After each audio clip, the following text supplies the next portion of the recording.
Des de fa massa temps que es diu, i es repeteix, que Catalunya acaba a l'Ebre. Vet aquí un tòpic absurd, perquè essent els tòpics una veritat reiterativa, en aquest cas ens trobem davant una falsedat massa reiterada i una falsedat que ens perjudica.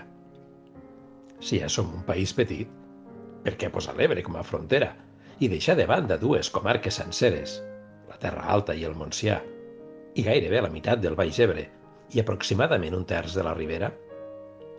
Però per a molts catalans de Barcelona, que sovint viatgen a l'Empordà, delinear i civilitzar, i que veuen en el Montseny aquella meravellosa muntanya d'ametistes que somiava Guerau de Liost, això de les terres més meridionals del seu país els sembla una cosa tan llunyana com el Marroc.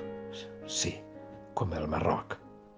Amb una gent, un xic peculiar, morena de pell i amb un dialecte brutalment castellanitzat per la incúria dels segles, amb verdes planúries deltaiques, on no hi ha benzineres i on ells s'esgarrien, amb serralades de 1.400 metres plenes de carrasques i de pins rojals i que ells omplen de deixalles de plàstics. També hi ha petites ciutats, Tortosa, per exemple, riques d'edificis gòtics i renaixentistes. Quin renaixement tenim a Catalunya?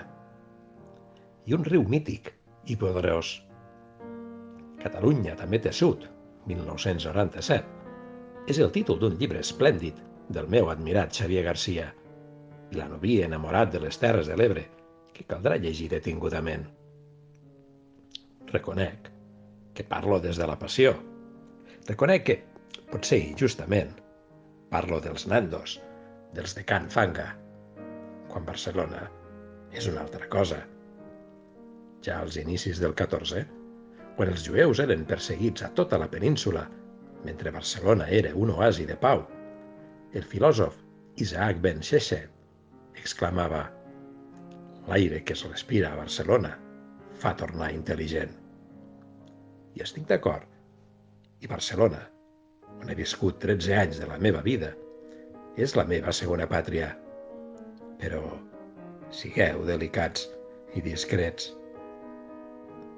Una coneguda meva de Perpinyà, Dolors de Nom, em deia que ells s'estimaven més ser el nord del sud que no pas el sud del nord. Els meus i jo ens avenim a ser simplement el sud, però un sud conegut i respectat, i no espoliat, i no folclòric.